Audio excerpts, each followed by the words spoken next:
ஓம் சாய்ராம். சத்குருவாணி 85. அறுசுவை உணவை தயார் செய்து என் விக்கிரகத்தின் முன் வைத்து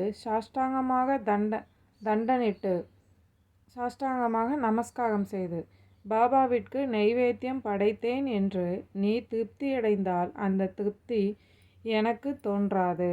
அப்படிப்பட்ட திருப்தியில் எனக்கு பங்கு கிடையாது.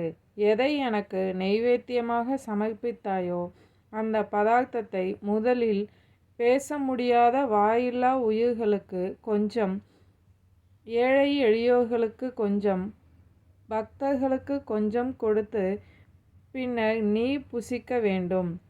இவ்விதமாக நீ செய்த பின்னர் ஏற்படும் திருப்தி எப்படிப்பட்டிருக்குமோ ஒருமுறை பார். அப்படி வர்ணிக்க முடியாத திருப்தியில் நான் திருப்தியாக இருப்பேன்.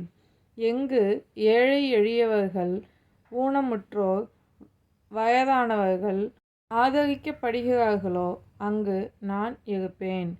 அந்த அனுபூதி உனக்கு நிச்சயமாக ஏற்படும். இப்படிப்பட்டவர்களை ஆதரிக்க வேண்டும் என்ற தயாகுணம் உன்னில் இருந்தால் உனக்கு ஏதோ ஒரு விதத்தில் அது நிறைவேறும்படி நான் செய்வேன்.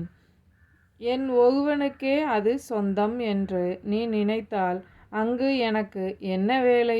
நான் அங்கிருக்க மாட்டேன்.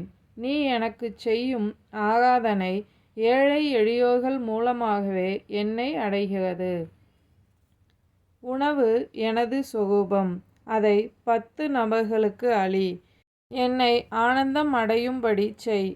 என் வார்த்தைகளின் மீது நம்பிக்கை வை. ஓம் சாய்ராம். இந்த வாணிக்கான கேள்வி: இங்கு ஏழை எளியவர்கள், ஊனமுற்றோர், வயதானவர்கள் ஆதரிக்கப்படுகிறார்களோ அங்கு யார் இருப்பாங்க?